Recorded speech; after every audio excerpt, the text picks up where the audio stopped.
بسم الله الرحمن الرحيم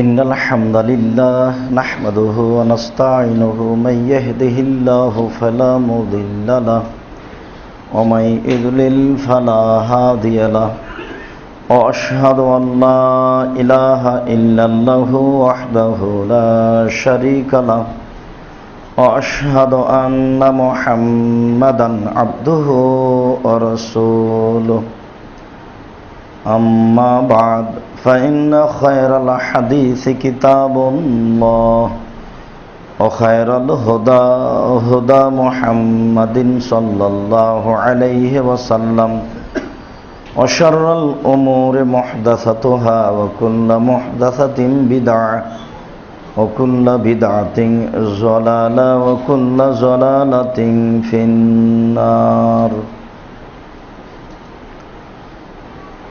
أعوذ بالله من الشيطان الرجيم.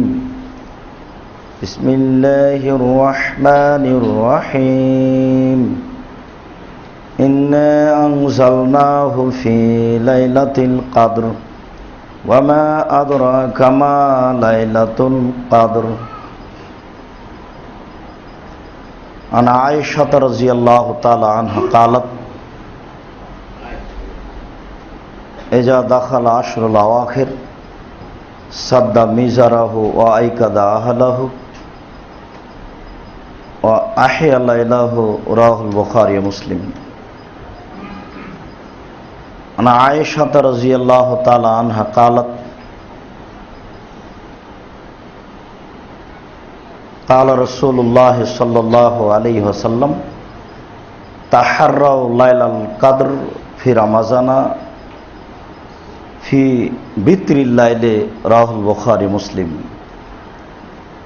عن عائشة قالت قال رسول الله صلى الله عليه وسلم يجتهد رسول الله صلى الله عليه وسلم في العشر الأواخر لا يجتهد في غيره. رواه البخاري ومسلم.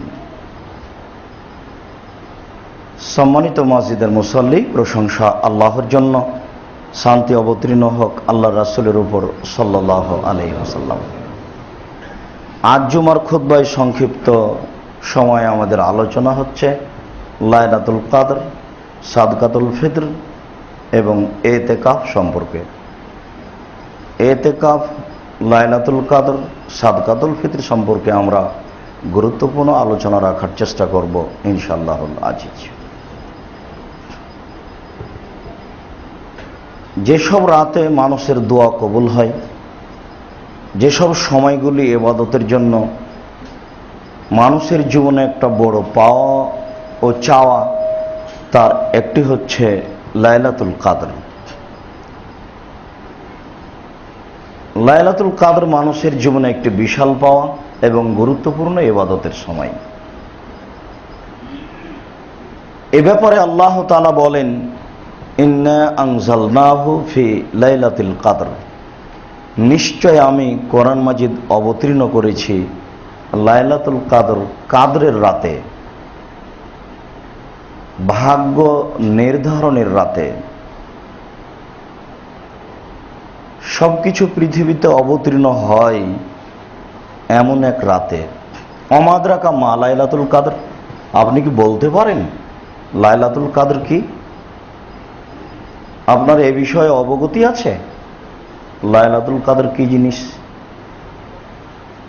এ কথা বলার পরে আল্লাহ তাআলা নিজেই বলছেন লাইলাতুল কদর খায়রুম মিন আলফি শাহর। লাইলাতুল কদর হচ্ছে 1000 মাস ইবাদত করার চেয়ে একটি উত্তম রাত। 1000 মাস ইবাদত করে মানুষ যা নেকি অর্জন করতে পারে, লাইলাতুল কদরে মানুষ তা নেকি অর্জন করতে পারে। এ হচ্ছে লাইলাতুল কদর। তানাজ্জালুল মালায়েকাতু ওয়ার রূহ ফিহা বিইযনি রাব্বিহিম মিন কুল্লি আমর। ফেরেশতাগণ এবং জিবরাইল আলাইহিস সালাম এ রাতে আসেন আল্লাহ তাআলার অনুমতি সাপেক্ষে। পৃথিবীতে যা কিছু এক বছরে আসবে তার অনুমতি, তা সব কিছু নিয়ে। আর এই কল্যাণময় সময়টা অব্যাহত থাকে, এটা হাত্তা মাতলাল ফজর, ফজরের আজান পর্যন্ত। যতক্ষণ পর্যন্ত ফজরের আজান না হচ্ছে ততক্ষণ পর্যন্ত এ রাতের কল্যাণটা বহাল থাকে। অত্র সূরাতে আল্লাহ তাআলা লাইলাতুল কদর সম্পর্কে এই বিবরণ দিলেন। আমরা অত্র সূরার প্রথম অংশে যেটা বুঝতে পেরেছি সেটা হচ্ছে লাইলাতুল কদর একটা রাত যা 1000 মাসের চেয়ে উত্তম। পরের অংশে আমরা অবগত হলাম যে এ রাতে জিবরাইল আলাইহিস সালাম এবং অন্যান্য ফেরেশতা আসেন। এটাও বুঝতে পারলাম যে জিবরাইল আলাইহিস সালামের মান অন্য ফেরেশতাগণের চেয়ে ভিন্ন। এই কারণে আল্লাহ তাআলা ফেরেশতা নাম উল্লেখ করার পরে আবার জিবরাইলের কথা উল্লেখ করেছেন। ফেরেশতাগণ তাদের প্রতিপালকের অনুমতি সাপেক্ষে পৃথিবীতে আসেন মিন কুল্লি আমর, সবকিছু নিয়ে। সবকিছু নিয়ে কি কি সবকিছু নিয়ে আসেন? আমরা 15ই শাবানে যেটা বুঝেছি, সবকিছু মানে যা বুঝেছি, রুজি বা যা কিছু তাকদির ভাগ্য, সেটা নিয়ে আসে লাইলাতুল কদরে। কিভাবে ঘুরতে ঘুরতে উঠে চলে গেছে আপনাদের কাছে 15ই শাবান, যেটা অবাক কারবার। উঠেছিল লাইলাতুল কদরে, ওটা ঘুরতে ঘুরতে চলে গেছে 15ই শাবান। মানুষের কলমের, মানুষের মুখের জোর কত! মানুষই সবকিছু করে। এক শ্রেণীর মানুষ যাদেরকে আলেম বলে আমরা জানি, গতানুগতিকভাবে। এ কারণেই রাসূল সাল্লাল্লাহু আলাইহি সাল্লাম বলেছেন, আমার জীবনে বড় ভয় আমার উম্মতের উপরে। 1 নম্বর ভয় আইম্মাতাম মুজিল্লিন, ভ্রান্ত হুজুর। আমার জীবনে 2 নম্বর বড় ভয় আমার উম্মত হিন্দুদের সাথে মিশে যাবে। 3 নম্বর ভয় আমার উম্মত মূর্তি পূজা করবে। তিনি এই 3টি কথার আশঙ্কা প্রকাশ করেছেন, এগুলো হবে, যা আমরা দেখতে পাচ্ছি। এক শ্রেণীর আলেমের মুখে আমরা জানতে পারছি যে সবকিছু নিয়ে আসে 15ই শাবান, সব কল্যাণ রয়েছে 15ই শাবানে, রুজি বন্টন হয় 15ই শাবানে। অথচ আমরা দেখতে পাচ্ছি আল্লাহ তাআলা বলছেন তা হচ্ছে লাইলাতুল কদর। আর এই লাইলাতুল কদরে কোরআন অবতীর্ণ করেছেন আল্লাহ তাআলা 7ম আকাশ থেকে 1ম আকাশে। 1ম আকাশ থেকে ধারাবাহিকভাবে প্রয়োজন সাপেক্ষে জিবরাইল আলাইহিস সালাম মুহাম্মদ সাল্লাল্লাহু আলাইহি সাল্লামের কাছে নিয়ে এসেছেন। যেই কথাটি আল্লাহ তাআলা অন্য জায়গাতে বরকতময় রাত বলে উল্লেখ করেছেন, যে আমি ফিলাইলাতিন মুবারাকা, কল্যাণময় বরকতময় রাতে কোরআন অবতীর্ণ করেছি, তাহলে সেটাই হলো লাইলাতুল কদর, যা বরকতময় কল্যাণময়। কত বরকত, কত কল্যাণ আছে তা মানুষ জানে না, আল্লাহ উল্লেখ করেছেন তা 1000 মাসের চেয়ে উত্তম।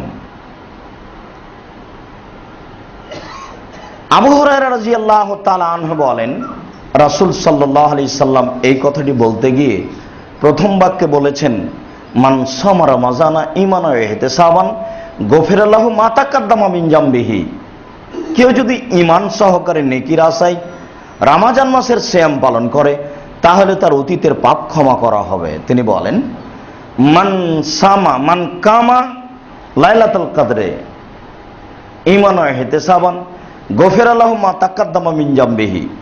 কেউ যদি ঈমান সহকারে নেকির আশায় লাইলাতুল কদর রাতগুলিতে ইবাদত করে, তাসবিহ তাহলিল জিকির আজকার করে, তাহলে তার অতীতের পাপ ক্ষমা করা হবে।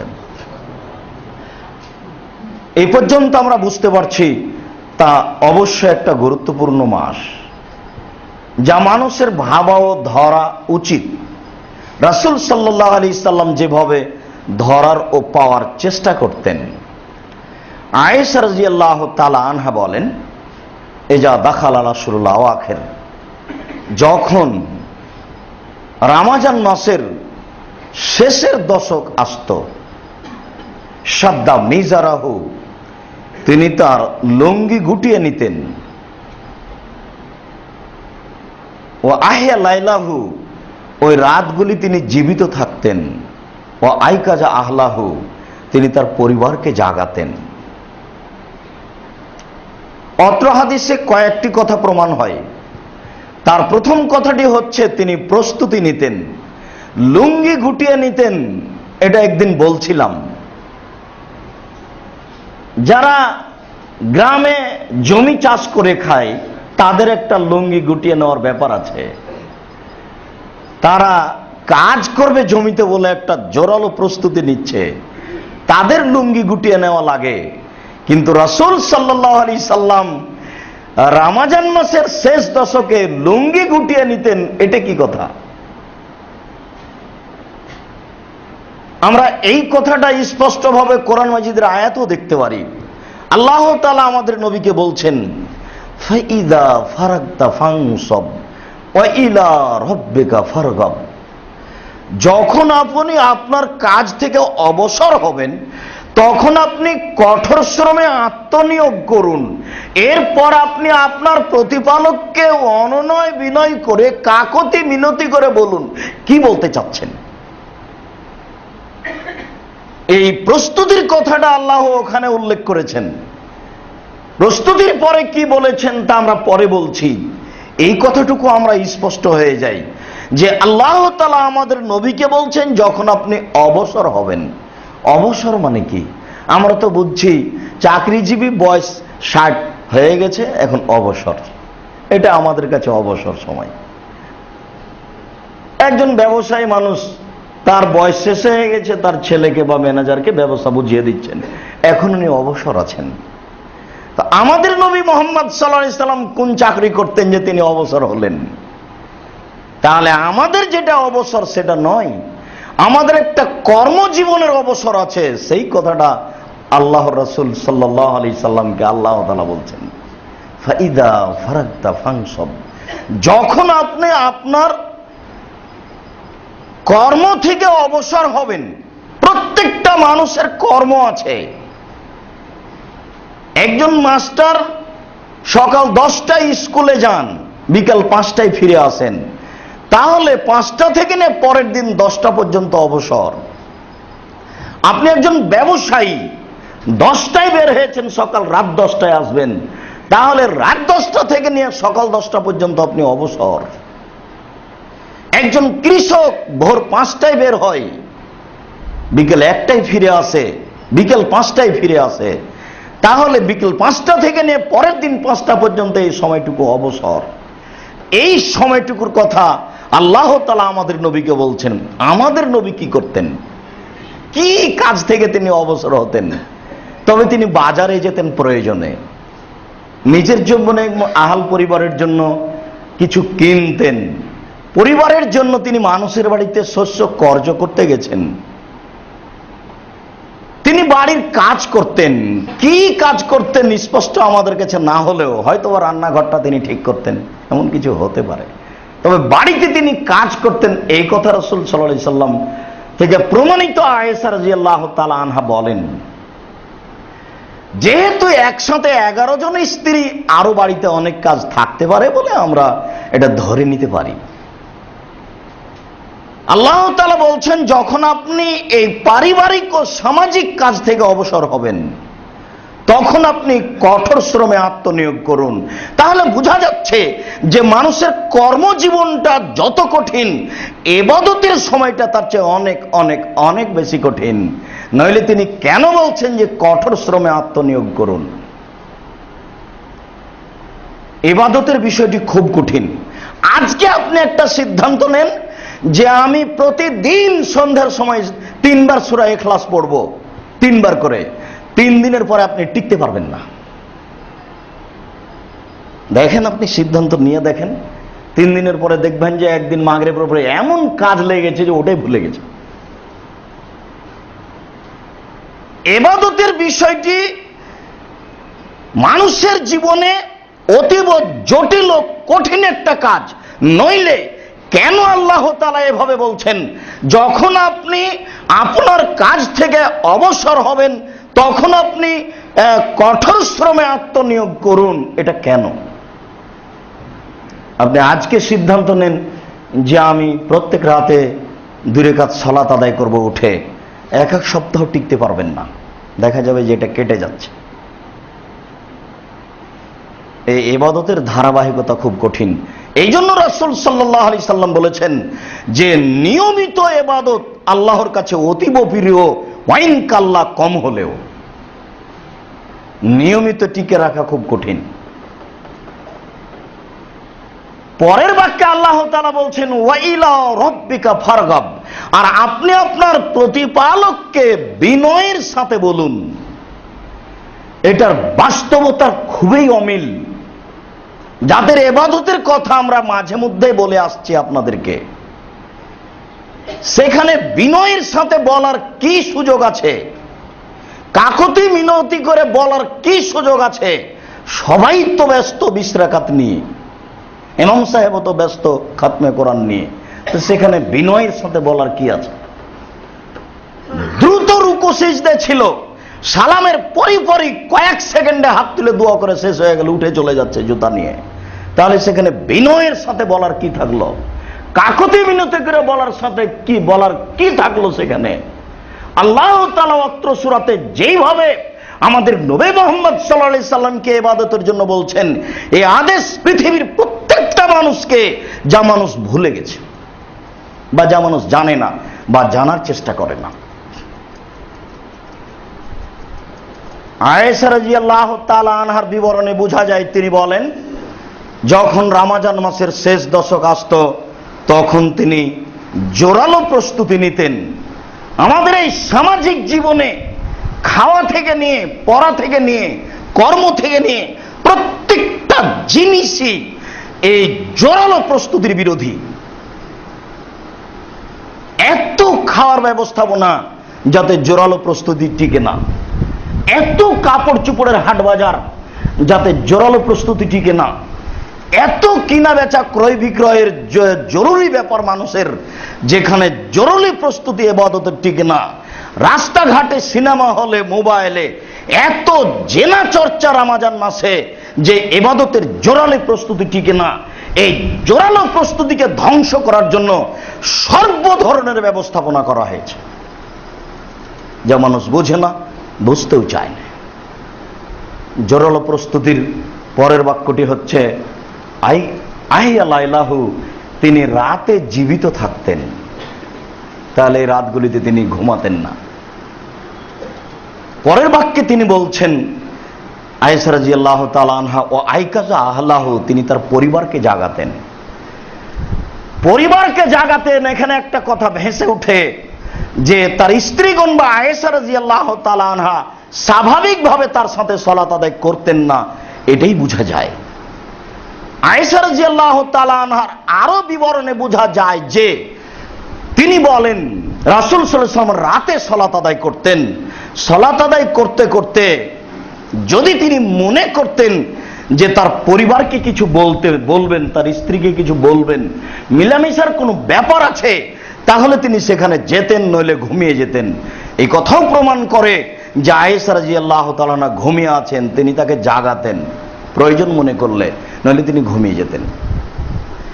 আয়েশা রাদিয়াল্লাহু তাআলা আনহার আরো বিবরণে প্রমাণ হয় যে তিনি সালাত আদায় করছেন আর আয়েশা রাদিয়াল্লাহু তাআলা সামনাসামনি সোজাসুজি শুয়ে আছেন। তার মানে যখন তিনি সিজদা করতে যাবেন তখন পায়ের পাতা পড়বে মাথার সামনে, মাথার কাছে, মাথাতে লেগে যেতেও পারে। তাই আল্লাহ রাসূল সাল্লাল্লাহু আলাইহি ওয়াসাল্লাম সিজদা করতে যাওয়ার সময়তে আয়েশার পায়ে আঘাত মারতেন, তখন তিনি পাটা গুটিয়ে নিতেন। আবার যখন আল্লাহ রাসূল দাঁড়িয়ে যেতেন কেরাতের জন্য, তখন আয়েশা রাদিয়াল্লাহু তাআলা পাটা আবার লম্বা করে দিতেন। এখানেও বোঝা যাচ্ছে যে তার স্ত্রী ঘুমিয়ে আছেন, এমনটা হতে পারে যে তার বয়স কম, সেই জন্য বিবরণগুলি এসেছে। তবে দাউদ আলাইহিস সালামের ব্যাপারে বোঝা যাচ্ছে যে দাউদ আলাইহিস সালামের জন্য একটি সময় ছিল, যে সময়টা তিনি জানতেন। আইকাজা আহলাহু ফিসাতিন, ওই সময়ে তিনি তার পরিবারকে জাগাতেন। তিনি পরিবারকে জাগাতে গিয়ে বলতেন যে তোমরা তোমাদের প্রতিপালককে এই সময়ে ডাকো, ইস্তাজিবু লাকুম আদ-দুআ ফিহা, এই সময়ে আল্লাহ তাআলা তোমাদের দোয়া কবুল করবেন। যেটা রাত 1টার পর থেকে নিয়ে ফজরের আজান পর্যন্ত এরকম সময় আছে। এই সময়ে দাউদ আলাইহিস সালাম তার পরিবারকে নীতিগতভাবে জাগাতেন। এই কথা যেহেতু রাসূল সাল্লাল্লাহু আলাইহি ওয়াসাল্লাম বলেছেন, কাজে আমাদের উচিত হবে যে এই নিজে ইবাদত করার সাথে সাথে পরিবারকেও বিষয়টি বলা। তবে আবু হুরায়রা রাদিয়াল্লাহু তাআলা আনহু বলেন, রাসূল সাল্লাল্লাহু আলাইহি সাল্লাম বলেছেন, কোন মানুষ যদি নিজে জাগে ও আইকাদা আহলাহু, তার পরিবারকে জাগায়, আর সে যদি না জাগে, না উঠে, তাহলে তার মুখের উপরে পানি ছিটিয়ে দেয়, তারপরে দুইজনই সালাত আদায় করে 2 রাকাত, তাহলে তাদেরকে রাত জাগার ইবাদতের নেকি দেওয়া হবে। এখানে তো আল্লাহ রাসূল বললেন যে স্ত্রীকে জাগাবে। স্ত্রীকে আল্লাহ রাসূল বললেন যে কোনো স্ত্রী, কোনো নারী যদি তার স্বামীকে জাগায় আর স্বামী যদি ঘুম থেকে না উঠে, তাহলে তার মুখে পানি ছিটিয়ে দিবে। এটা আল্লাহ রাসূল অনুমতি দিয়েছেন। এটা আবার আপনি কঠোরভাবে দেখিয়েন না, গালি দিয়ে বসিয়েন না। হ্যাঁ, আমি ঘুমাচ্ছি, তুমি মুখে পানি দিচ্ছ মানে? যেহেতু শিক্ষিত মানুষ হলো, ধর্মকর্ম বুঝে না, কিছু বলতেই পারে, তাহলে পরস্পরে জাগানোর বিষয়টি এই স্পষ্ট হয়ে উঠে, একজন আরেকজনকে ইবাদতের জন্য জাগাবে, এ কথাই ঠিক। আয়েশা রাদিয়াল্লাহু তাআলা আনহা বলেন, রাসূল সাল্লাল্লাহু আলাইহি ওয়াসাল্লাম বলেছেন, তাহাররাউ লাইলাতুল কদরে ফি রমাজানা ফিল আশরিল আওয়াখির, তোমরা লাইলাতুল কদর খুঁজো, অন্বেষণ করো জোরালো ভাবে রমজান মাসের শেষ দশকে। রমজান মাসের শেষ দশকে তোমরা লাইলাতুল কদর খুঁজো। আয়েশা রাদিয়াল্লাহু তাআলা আনহা বলেন, আর রাইতা রাসূলুল্লাহ সাল্লাল্লাহু আলাইহি সাল্লাম ইন আলিমতু আইয়ু লাইলাতিন লাইলাতুল কদরে, আল্লাহ রাসূল, আমি যদি লাইলাতুল কদর জানতে গিয়ে বুঝতে পারি যে এটাই লাইলাতুল কদর, তাহলে আমি কি করব, আমার করণীয় কি? তখন রাসূল সাল্লাল্লাহু আলাইহি ওয়াসাল্লাম বলেন, কুলি, তুমি বলবে, আল্লাহুম্মা ইন্নাকা আফুবুন তুহিব্বুল আফওয়া ফাফু আন্নি, হে আল্লাহ তুমি ক্ষমাশীল, ক্ষমাকে ভালোবাসো, আমাকে ক্ষমা করো। কোনো কিছু নিতে হলে আগে প্রশংসা করতে হয়। হঠাৎ করে চাওয়া যায় না যে 5000 টাকা দেন, তো আপনার কাছে টাকা নিতে এসেছি। এটা বললে ক্ষেপে উঠবে, বলে কে তুমি? আল্লাহর বিষয়টিও তাই। দেখেন, আলহামদুলিল্লাহ রাব্বিল আলামিন, বিশ্বজগতের প্রতিপালকের প্রশংসা, এটা একটা বিশাল বাক্য। এরপরে আর রহমানুর রাহিম, তিনি হচ্ছেন পরম দাতা দয়ালু। মালিক ইয়াউমিদ্দিন, তিনি হচ্ছেন বিচার দিনের মালিক। এত কিছু বলার পরে, প্রশংসার এক বড় পর্যায়ে যাওয়ার পরে বলা হচ্ছে ইয়াকা না'বুদু, তোমারই ইবাদত করি। এখনো আসল জিনিস বলা হয়নি, এখন আসছে ওয়া ইয়াকা নাস্তাঈন, তোমার কাছে সাহায্য চাই, তোমার কাছে সাহায্য চাই। তার আগে কত কথা দেখেন। মানুষের ব্যাপারে এই কথা কোনো মানুষকে হঠাৎ করে এভাবে বলা যায় না। তাই সমস্ত মানুষ যখন আদম আলাইহিস সালামের কাছে যাবেন, তখন আদম আলাইহিস সালামকে বলবেন, আনতা আবুন নাস, আপনি হচ্ছেন মানুষের পিতা। এটা প্রথম কথা। কাদ খালাকাকাল্লাহু বিয়াদিহি, আল্লাহ আপনাকে নিজ হাতে সৃষ্টি করেছেন, এটা আপনার মর্যাদা। ওয়াসকানাকা জান্নাতাহু, আল্লাহ আপনাকে তার জান্নাতে রেখেছেন, এটা আপনার মর্যাদা। ওয়াজাদালাকা মালায়েকাতাহু, ফেরেশতা দিয়ে আপনাকে সিজদা করিয়ে নিয়েছেন, এটা আপনার একটা মর্যাদা। আমরা একটা কাজে এসেছি, কাজটা একটু করে দিবেন কি? আমরা বড় বিপদে, আপনি একটু ফাঁসফালানা এলা রাব্বিক, আপনি আপনার প্রতিপালককে একটু বলুন, আমরা বড় বিপদে। এত কিছু বলার পরে যখন প্রয়োজন উল্লেখ করা হয়েছে, তখন আদম আলাইহিস সালাম উত্তরে বলছেন, ইন্নী লাস্তুহুনাকুম, আমি এটা পারবো না, যে এত কিছু বলে ফল হলো না, আমি তো এটা পারছি না। আমি যেটা বলতে চাচ্ছি যে দেখেন বলার নিয়ম কি। ওখানেও তাই হয়েছে। আয়েশা রাদিয়াল্লাহু তাআলা আনহা জিজ্ঞাসা করলে আল্লাহ রাসূল উত্তরে বললেন, ফাকুলি, তুমি বলবে তোমার প্রথম বাক্য আল্লাহ মিনকা আফুন, তুমি ক্ষমাশীল। তুহিবুল আফওয়া, তুমি ক্ষমাকে ভালোবাসো। এখনো মূলটা বলা হয়নি, পরে এসেছে ফাফু আন্নি, অতএব তুমি আমাকে ক্ষমা করো। যেহেতু তুমি ক্ষমাশীল, যেহেতু তুমি ক্ষমাকে ভালোবাসো, অতএব আমাকে ক্ষমা করো। এটা তো তোমার কাজ, আর তুমি যেটা ভালোবাসো সেটাই তো আমি চাচ্ছি। না দেওয়ার কি আছে? দেন বলার গতি সব সময় বলার জন্য ওই সময়ে একটা প্রস্তুতি গ্রহণ করুন, তা হচ্ছে লাইলাতুল কাদর। লাইলাতুল কাদরকে মূল্যায়ন করার জন্য আমি একাধিক দিন বলেছি। লাইলাতুল কাদরকে মূল্যায়ন করার কথাটা বলতে গিয়ে ওর সাথে আপনাকে আরেকটু কথা বলে রাখি, যে মনে রাখা ভালো হবে। আয়েশা রাদিয়াল্লাহু তাআলা আনহা বলেন, কানা রাসূলুল্লাহ সাল্লাল্লাহু আলাইহি ওয়াসাল্লাম ইসাল্লি ফিমা বাইনা ইয়াফরগা মিনাল ইশায়ে ইলাল ফজরে 11 রাকা ইসাল্লামু ফি কুল্লি রাকাতাইনে ওয়া ইউতিরু বিত্রান ওয়াহিদা। আয়েশা রাদিয়াল্লাহু তাআলা আনহা বলেন, রাসূল সাল্লাল্লাহু আলাইহি সাল্লাম এশার সালাতের অবসর হওয়ার পর থেকে নিয়ে ফজর পর্যন্ত সময়ে 11 রাকাত সালাত আদায় করতেন। 2 রাকাত সালাত আদায় করে সালাম ফিরতেন, 1 রাকাত বিতর পড়তেন। বুখারী মুসলিম। প্রথম বাক্য, হাজারো হুজুরের বিরোধী এই কথা, হাজারো মুরব্বী যারা বলেছে যে এশার সালাতের পরে পরে তাহাজ্জুদের সালাত হবে না, তাদের এই সিদ্ধান্ত ভুল। যারা বলেছে যে এশার সালাতের পরে পরে তারাবি সালাত হবে না, তাদের এই সিদ্ধান্ত ভুল। হাদিসটি বুখারী মুসলিম। কানা রাসূলুল্লাহ সাল্লাল্লাহু আলাইহি সাল্লাম আফরগা বাইনামা, রাসূল সাল্লাল্লাহু আলাইহি সাল্লাম অবসর হতেন এশার সালাত থেকে। এরপরে এশার সালাতের পর থেকে নিয়ে ফজর পর্যন্ত এই দীর্ঘ সময়ে তার সালাত ছিল 11 রাকাত। 2 রাকাত করে পড়তেন, 1 রাকাত বিতর। বুখারী মুসলিম। অত্র বিবরণে বোঝা যায় যে রাতের সালাত তিনি 10 পড়ছেন আর 1 রাকাত বিতর পড়ছেন। একাধিক হাদিস রয়েছে 10 এর 8 এর। এবার আবু সালামাত ইবনে আব্দুর রহমান রাদিয়াল্লাহু তাআলা আনহু আয়েশাকে জিজ্ঞাসা করেন, আন্নাহু সালা আয়েশাতা, তিনি আয়েশাকে জিজ্ঞাসা করেন, কাইফা কানাত সালাতু রাসূলিল্লাহ সাল্লাল্লাহু আলাইহি সাল্লাম ফি রমাজানা, রাসূলের সালাত রমজানে কেমন ছিল? এর চেয়ে উজ্জ্বল জাজল্য প্রমাণ পৃথিবীতে আর হতে পারে না। অতএব 20 রাকাত তারাবির দিকে ভবিষ্যতে ভুলেও দেখা একজন হুঁশিয়ার মানুষের জন্য বোকামি হবে।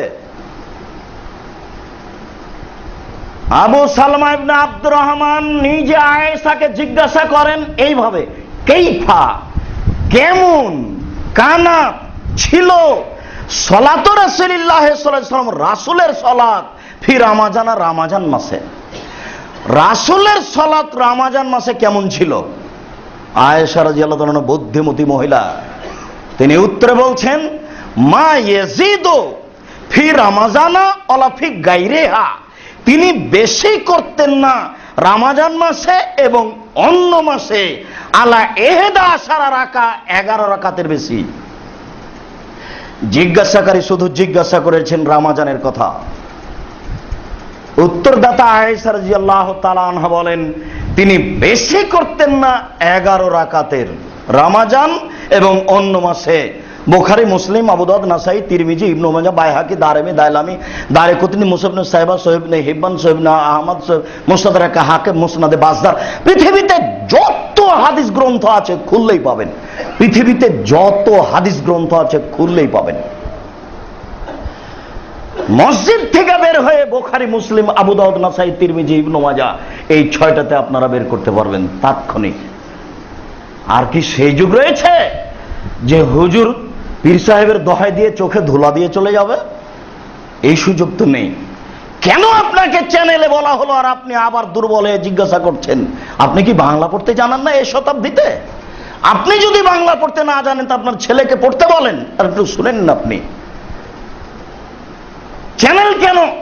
সারা পৃথিবীর মানুষ যদি 20 রাকাত সালাত আদায় করে, সারা পৃথিবীর মানুষই রাসূলের বিরোধী।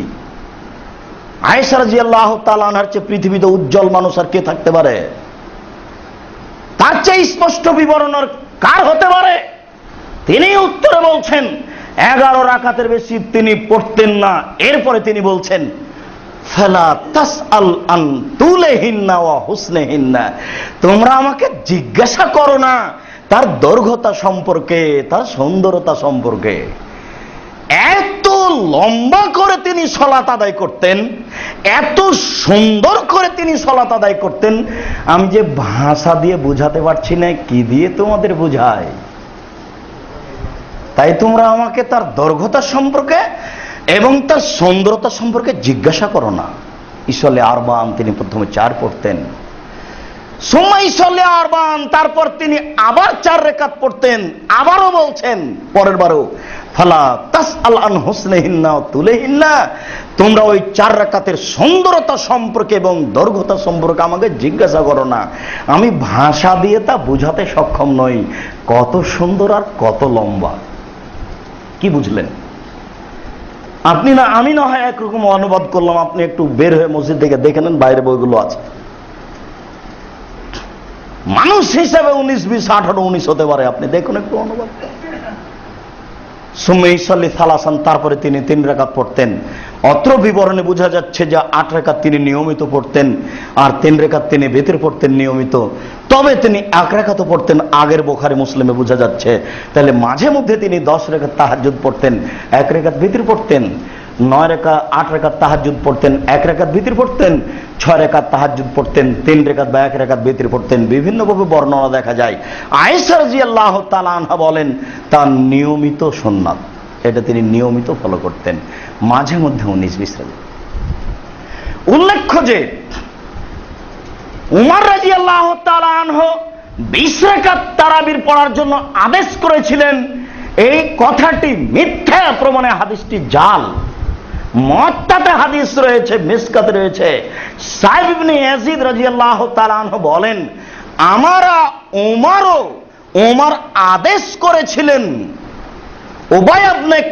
উবাই ইবনে কাব কারীকে আর তামিমা দাঁড়িয়ে তামিমদারিকে আইন ইসাল্লিয়া আইন ইয়াকুমা লিন্নাসে 11 রাকা, যে তারা 2 জন মানুষকে 11 রাকাত সালাত আদায় করাবেন। মুওয়াত্তা সহিহ হাদিস মিসকাতে আছে। ওমর রাদিয়াল্লাহু তাআলা আনহু ওই 2 জন কারীকে আদেশ করেছিলেন যে তারা 11 রাকাত সালাত আদায় করাবেন।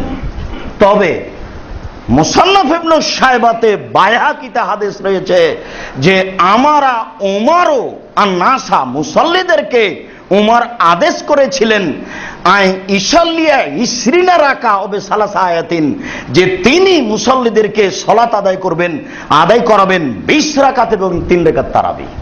এই হাদিসটি জাল, মানুষ রচিত। 20 রাকাতের প্রমাণে 3টি হাদিস আছে জাল, আর একটি উমরের নামে অপবাদ আছে যা মিথ্যে।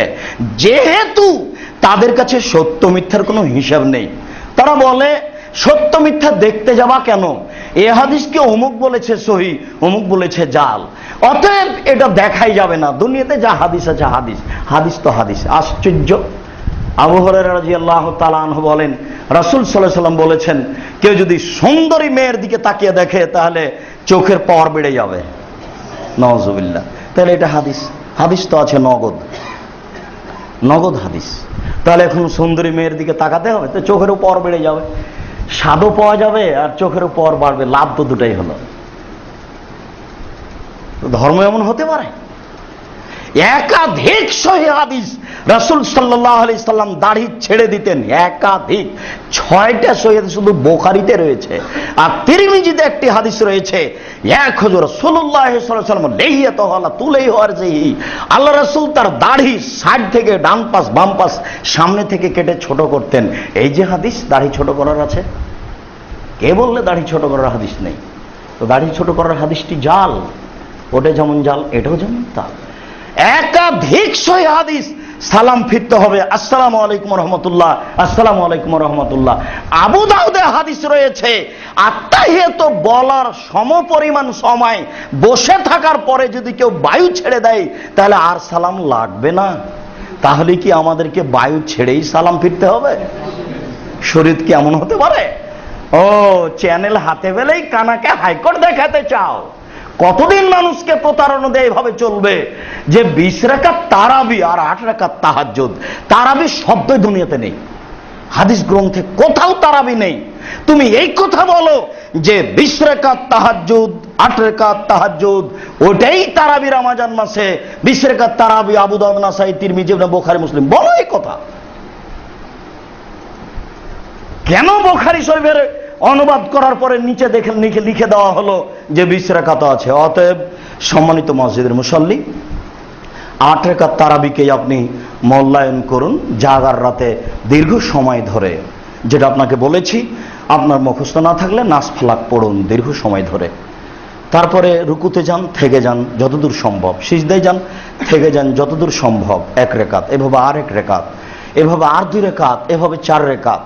এরপরে দরজা বন্ধ করে দিয়ে স্ত্রী অন্য ঘরে থাকবে, বাচ্চারা অন্য জায়গায় থাকবে।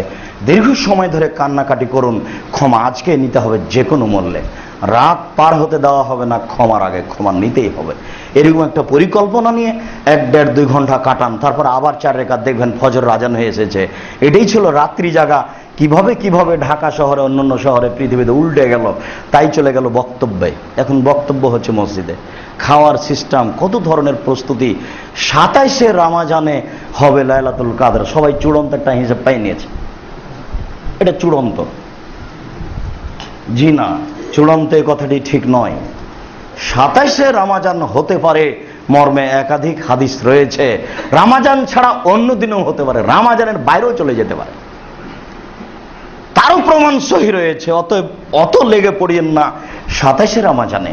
অন্যান্য দিনের চেয়ে একটা ভিন্ন, সেটা ভিন্ন। বিষয়টি ভেবে আমল করার চেষ্টা করুন। আল্লাহ আমাদের তৌফিক দান করুক। আল্লাহুম্মা সাল্লি আলা মুবারিক আলাইহি। আলহামদুলিল্লাহি ওয়াহদা ওয়াসসালাতু ওয়াসসালামু আলা মান লা নাবিয়্যা বা'দা। আব্দুল্লাহ ইবনে উমর রাদিয়াল্লাহু তাআলা আনহু বলেন, ফরাজ রাসূলুল্লাহ সাল্লাল্লাহু আলাইহি ওয়াসাল্লাম যাকাতাল ফিতরে সাআন মিন তামারিন ওয়া সাআন মিন শাইরিন আলাল আবদে ওয়াল হুররে ওয়াল যাকারে ওয়াল উনসা ওয়াস সাগীরে ওয়াল কাবীরে ওয়া ইউদ্দুনাহা কাবলা ইয়াখরুজা ইলাল মুসাল্লা। আব্দুল্লাহ ইবনে উমর বলেন, রাসূল সাল্লাল্লাহু আলাইহি সাল্লাম সাদকাতুল ফিতর ফরজ করেছেন। রাসূল সাল্লাল্লাহু আলাইহি সাল্লাম সাদকাতুল ফিতর ফরজ করেছেন 1 সা খেজুর। আরব দেশের এটাই মূল খাদ্য। দেখেন, এটাই প্রথমে 1 সা খেজুর।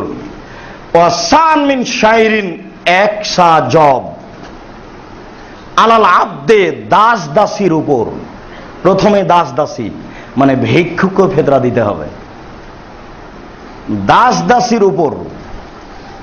ওয়াল হুররে যারা স্বাধীন নারী পুরুষ, ওয়া যাকারে ওয়াল উনসা যারা পুরুষ নারী। কথা কিন্তু আগে হয়ে গেছে। এরপরে আবার আল্লাহ রাসূল পৃথক পৃথক করে বলছেন যারা পুরুষ যারা নারী। এরপরে আল্লাহ রাসূল আবার বলছেন অসাগীর ওয়াল কাবীর যারা ছোট যারা বড়। এই বাক্য থেকে আগে থেকে আমরা যেটা শুনেছি সে কথাই ঠিক, যে সূর্য ডুবার পর থেকে নিয়ে সময়ে যদি কোনো বাচ্চা জন্ম নেয় তাহলে তাকে সকালে উঠে ফেতরা দিতে হবে। কেন? সূর্য ডুবলেই বাচ্চা জন্ম নিলে এটা পরের দিনে চলে গেছে। আরবি দিন শুরু হয় সূর্য ডুবার পর থেকে নিয়ে।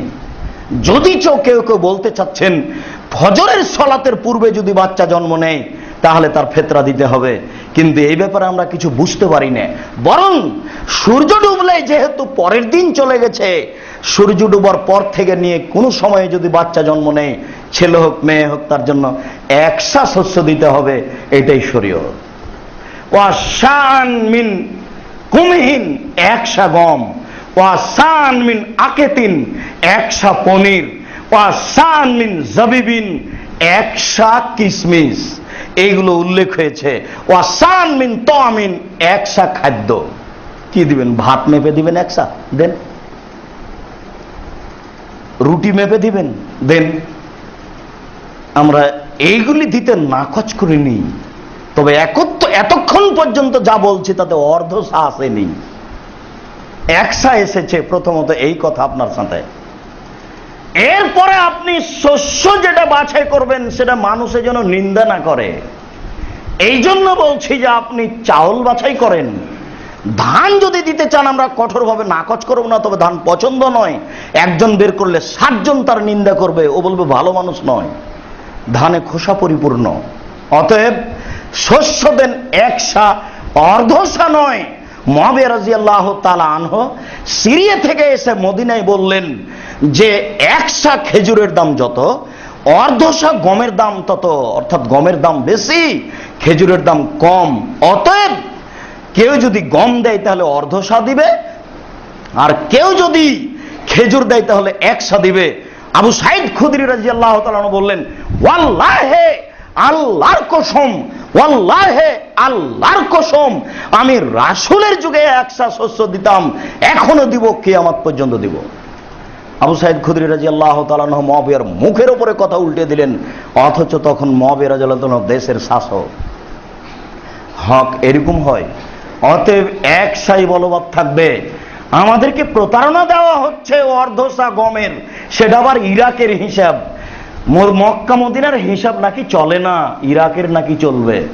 মক্কা মদিনার সা হলো 211 টাকা 80 ওজনে, আর ইরাকের সা হলো 3.25 সের, ইরাকের সা ওজনে। অতএব 3.25 সেরের অর্ধেক তারা দিবে গমের হিসাবে, আর আপনারা দিবেন একসা মুহাম্মদ সাল্লাল্লাহু আলাইহি সাল্লামের কথা অনুযায়ী মদিনার হিসাবে। ইরাককে ভালো লাগে আপনাকে, কেন ভালো লাগে মানুষের কথা তা বুঝি না। সিদ্ধান্ত পরিবর্তন করুন, 24 ঘন্টা সময় নেই, এই মুহূর্তেই সিদ্ধান্ত পরিবর্তন করে একসাই শস্য দিতে হবে, এটা চূড়ান্ত। একাধিক সহিহ হাদিসের বিকল্প কোনো পথ নেই। রাসূলের যুগে জিনিস কিনা হতো টাকা দিয়ে, তিনি টাকা দিয়ে কাপড় চোপড় কিনেছেন তার জন্য, তার পরিবারের জন্য। এরপরেও তিনি টাকা নির্ধারণ করেননি। অতএব শস্যই দিতে হবে। যারা ফেতরা টাকা দিয়ে আদায় করছে তাদের ফেতরা আদায় হয়নি, হবে না। কিয়ামত পর্যন্ত যদি মানুষ টাকা দিয়ে ফেতরা আদায় করে তার ফেতরা আদায় হবে না। ফেতরা আদায় শস্য দিয়েই করতে হবে। শস্য ফকির মিসকিনকে দেন, কেউ নাই ফেলে দেন। বলছে আমার শস্য নেওয়ার কে নেই, ফেলে দেন আপনি। কিন্তু আপনাকে শস্য আদায় করতে হবে। আবার আমেরিকা, চীন, জাপান থেকে, রাশিয়া, কানাডা থেকে ফোন দিয়ে বলছে যে আমাদের একসা সমান সমমূল্য যদি টাকা বাংলাদেশে আমার আব্বুকে চাউল কিনে দিতে বলি তাহলে কি হবে? তার মানে 100 সমান টাকার যদি চাউল এ দেশে কিনে দেওয়া হয় তাহলে 10 কেজি হবে, অনেক হয়ে গেল। একটা কথার কথা বললাম আর কি, এই হিসাব ভুল। উত্তরে বলতে হবে সারা পৃথিবীর যেখানে যারা আছে যা খায় তারা অর্ধ একসা দিবে। এর নাম হচ্ছে সাদকাতুল ফিতর। পৃথিবীতে যেখানে যারা যা খায়, আপনার ছেলে আমেরিকায় আছে, আপনি এখানে দিচ্ছেন, একসাই দিবেন। ওখানে হিসাব করে 10 কেজির হিসাব করবেন না, এই হিসাব ভুল। ভুলেও কোনোদিন টাকার হিসাব করবেন না। যেহেতু রাসূল সাল্লাল্লাহু আলাইহি সাল্লাম করেননি, কাজেই অযথা এই পথে যায়েন না। রাসূল সাল্লাল্লাহু আলাইহি সাল্লাম ফারাজা সাদাকাতুল ফিতরে, কেন তিনি এই সাদকা ফরজ করলেন এই ব্যাপারে আল্লাহ রাসূল নিজেই উল্লেখ করছেন। মানুষের সিয়ামকে পবিত্র করার জন্য। কি থেকে? অশ্লীলতা, অপছন্দ কথা ও কর্ম থেকে। আপনি মানুষ হিসেবে সিয়াম মানে বিরত থাকতে পারেননি। কত যে কাকে গালি দিলেন রমজান মাসেও, আর কত যে কার নিন্দা করলেন, আর কত যে নগ্ন ছবি দেখলেন তার হিসাব নেই রমজান মাসে। তাই রাসূল সাল্লাল্লাহু আলাইহি সাল্লাম বলছেন ওর সিয়ামকে পবিত্র করার জন্য এটা ফরজ করা হয়েছে। আরেকটা তুমাতাল্লিল মাসাকিন, ফকির মিসকিনের রুজির জন্য। ফকির মিসকিনের রুজির জন্য যে ইসলামে কত ব্যবস্থা আছে, ইসলামে অর্থনীতির ব্যবস্থা যে কত আছে তা মানুষ হিসাব করতে বুঝতেই চায় না। এখানে আল্লাহ রাসূল বলছেন ফকির মিসকিনের খাদ্যের জন্য এটা ব্যবস্থা করা হয়েছে। আর ওখানে তার ব্যবস্থা করা হয়েছে আপনার সিয়ামের পবিত্রতার জন্য। অতএব শস্য দিয়ে নিজেকে সিয়ামকে পবিত্র করুন। আল্লাহ তৌফিক দান করুক, আল্লাহুম্মা আমিন। ইতাকাফা রাসূলুল্লাহ সাল্লাল্লাহু আলাইহি সাল্লাম সাল্লাল্লাহু আখির, রাসূল সাল্লাল্লাহু আলাইহি সাল্লাম রমজানের শেষ দশকে ইতিকাফ করেছেন। ও ইতাকাফা আজওয়াজহু বাদাহু, রাসূল সাল্লাল্লাহু আলাইহি সাল্লামের স্ত্রীগণ ইতিকাফ করেছেন তার পরবর্তীতে। আয়েশা রাদিয়াল্লাহু তাআলা আনহা বলেন, আস-সুন্নাতু লিল মুতাকিফ, ইতিকাফকারীর জন্য সুন্নাত হচ্ছে আল্লাহ ইশহাদাল জানাজা, কোন জানাজায় উপস্থিত হবে না। ওয়ালা ঈদুল মারিজা, কোন অসুস্থ ব্যক্তিকে দেখতে যাবে না। ওয়ালা এমুসাল মারাতা, স্ত্রীর সাথে মিলনে লিপ্ত হবে না। ওয়ালা ইউবাশিরাহা, স্ত্রীর সাথে শরীরে শরীর লাগাবে না। ওয়ালা ইখরাজা ইল্লা মালা বুদ্দালাহু, তার নির্ধারিত স্থান থেকে বের হবে না জরুরি প্রয়োজন ছাড়া, তা হলো পেশাব পায়খানা। জরুরি প্রয়োজন ছাড়া বের হবে না। ওয়ালা ইতিকাফা ইল্লা বিসওমিন, সিয়াম ছাড়া ইতিকাফ চলে না। ওয়ালা ইতিকাফা ইল্লা বিল মসজিদিল জামে, আর জুমা মসজিদ ছাড়া ইতিকাফ চলে না। জুমা মসজিদে ইতিকাফ করতে হবে, সিয়াম অবস্থায় ইতিকাফ করতে হবে, 10 দিনের ইতিকাফ করতে হবে। ইতিকাফ অবস্থায় অসুস্থ মানুষকে দেখতে যাওয়া যাবে না, জানাজায় উপস্থিত হওয়া যাবে না, স্ত্রী মিলনে লিপ্ত হওয়া যাবে না, তার সাথে শরীরে শরীর লাগানো যাবে না, প্রয়োজন ছাড়া নির্ধারিত স্থান থেকে বের হওয়া যাবে না। প্রয়োজন বলতে পেশাব পায়খানা গোসল। একাধিক সহিহ হাদিস দ্বারা প্রমাণিত হয় যে ইতিকাফের জন্য মসজিদে একটা ছোট করে জায়গা ঘেরে নেবে, কাপড় দিয়ে হোক যা দিয়ে হোক, এটাই ঠিক। সম্মানিত মসজিদে মুসল্লি, প্রত্যেক মহল্লাতে বা প্রত্যেক মসজিদে একজন করে মোতাকিব থাকতে হবে, নইলে মহল্লাবাসী গুনাহগার হবে। এই কথা একবার নগদ মিথ্যে। প্রত্যেক মসজিদে মহল্লাতে একজন লোক ইতিকাফ করতে হবে, নইলে এলাকাবাসী মহল্লাবাসী পাপী হবে। এই কথা একেবারে মিথ্যে। ইতিকাফ জরুরি নয়, ইতিকাফ একটা ইবাদতের বাস্তব পদ্ধতি। রমজানকে খুব ভালোভাবে মূল্যায়ন করতে পারলেন না, 20 দিন কখন গেছে, আজকেও গেল। অতএব ইতিকাফের জন্য একটা সময় বাছাই করে নেন, তাহলে আর কোনো কাজ আপনাকে চেপে ধরবে না। আপনি কিছু সুবহানাল্লাহ, আলহামদুলিল্লাহ, আল্লাহু আকবার বলার সুযোগ পাবেন। এই ছিল ইতিকাফ। কিভাবে এরকম হয়ে গেল? মানুষ আরেকটা বুঝে নিল। উমর রাদিয়াল্লাহু তাআলা আনহু আল্লাহ রাসূলকে বলেছিলেন, আল্লাহ রাসূল, নাজার তো আমি মানত মেনেছি যে আতাকিফু লাইলাতান ফিল মসজিদিল হারামে, আমি মসজিদে হারামে 1 রাত ইতিকাফ করব। তা আল্লাহ রাসূল বললেন যে ফাউফি নাজরাক, উমর তুমি তোমার মানতকে পূর্ণ করো। এই কথার অর্থ এই নয় যে ইতিকাফ 1 দিন চলবে, ওটা ছিল মানত। ইতিকাফ 3 দিন চলে না, 1 দিন চলে না, 5 দিন চলে না, 7 দিন চলে না, বাড়িতে চলে না। নারী পুরুষ সবার জন্য মসজিদ, সবার জন্য জুমা মসজিদ, এটাই চূড়ান্ত সিদ্ধান্ত। এছাড়া কোনো সিদ্ধান্ত গ্রহণ করলে কিছু রূপক কথা পাবেন বা হুজুরের কথা পাবেন বা মতামত পাবেন, যেখানে যাওয়া ঠিক নয়। আর ইতিকাফ করতেই হবে এটাও জরুরি নয়। করেন একটা ইবাদতের বিশেষ পদ্ধতি। মসজিদের সম্মানিত মুসল্লি, আপনারা আমাদের দ্বীনী ভাই। আমরা দ্বীনের কথা বলতে গিয়ে কোনো সময় যদি আপনি মনে করেন যে খুব কঠিনভাবে বললেন, নিশ্চিত বিশ্বাস করুন আপনার সাথে আমাদের আন্তরিকতার কোনো অমিল নেই, যার কারণে আপনাকে জোর করে কিছু বলবো আমরা আদৌ চাই না। আমরা চাই কথাগুলি এইভাবে ভারী করে পেশ করলে অন্তত আপনার সামনে কথাটা থেকে যাবে দীর্ঘদিন। আর এটাই রাসূলের সুন্নাত। যখন আল্লাহ রাসূল কথা বলতেন তখন 2 চোখ লাল হয়ে যেত, ওয়াস্তাদা গাযাবহু, রাগ বেশি হয়ে যেত, ওয়ালা সাউতুহু, কণ্ঠ উঁচু হয়ে যেত, কান্নাহু মুনজিরু জায়শ, যেন তিনি সৈন্যদলকে ধমক দেখাচ্ছেন, এই করতে হবে সেই করতে হবে। একরাউল কোরআনা ফিল খুতবাতাইনি ওয়াইযাত্রুন নাস, তিনি 2 খুতবাতেই কোরআন মাজিদ পড়তেন এবং মানুষকে উপদেশ দিতেন। কিভাবে? এসব বুখারী মুসলিমের হাদিসকে উল্টে দিয়ে ওই খুতবার আগে 10 মিনিট এমনি বসে বসে কি যেন বলল, কি যেন বলার পরে খুতবা দীর্ঘ সময় দিচ্ছে আরবিতে। শ্রোতা নাকি সব আরবি, সৌদি আরব থেকে এসেছে। আশ্চর্য! কি যে বললো রংপুর, দিনাজপুর, খুলনা, বাগেরহাট, আল্লাহ ভালো জানে। কেউ কিছু বুঝলো না। এটাই নাকি শরীয়ত? যেই না এটা শরীয়ত নয়, এবং মিউমি করে বলতে হবে, এটাও শরীয়ত নয়। কথার গতি এত ভারী হবে যেখান দিয়ে যাবে ছিঁড়ে চলে যায়, 20 বছরের জন্য মনে থাকে। এটাই হাদিসের বাস্তব রূপ। 2 খুতবাতেই কোরআন মাজিদ পড়তে হবে, হাদিসের অনুবাদ করতে হবে, মুসল্লিদেরকে শোনাতে হবে। দিন প্রচারের পৃথিবীতে সবচেয়ে বড় মাধ্যম হচ্ছে ঈদের মাঠ। যারা জুমা মসজিদও যায় না তারা অন্তত ঈদের মাঠে যায়। দিন প্রচারের দ্বিতীয় বড় মাধ্যম হচ্ছে জুমা মসজিদ। যারা 5 ওয়াক্ত সালাতে যায় না তারা অন্তত জুমার দিনে যায়। অতএব বিষয়ভিত্তিক সুন্দর বক্তব্য হবে, এটাই শরীয়ত। আমরা এই ভাঙাচোরা বিদ্যে দিয়ে তার চেষ্টা করছি মাত্র, আপনারা এইটুকুকে উল্টা বুঝিয়েন না। অতএব যা আমরা বলছি এটাই চূড়ান্ত। তাড়াতাড়ি ইফতার করতে হবে, দেরি করে নয়। দেরি করে সাহারি করতে হবে, আগে নয়। 8 রাকাত তারাবি পড়তে হবে, 20 রাকাত নয়।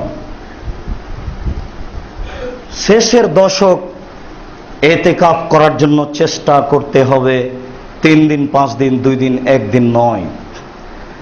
লাইলাতুল কাদর মূল্যায়ন করতে হবে 8 রাকাত তারাবি দিয়ে, 8 রাকাত তারাবি 8 রাকাত তাহাজ্জুদ, এইভাবে নয়।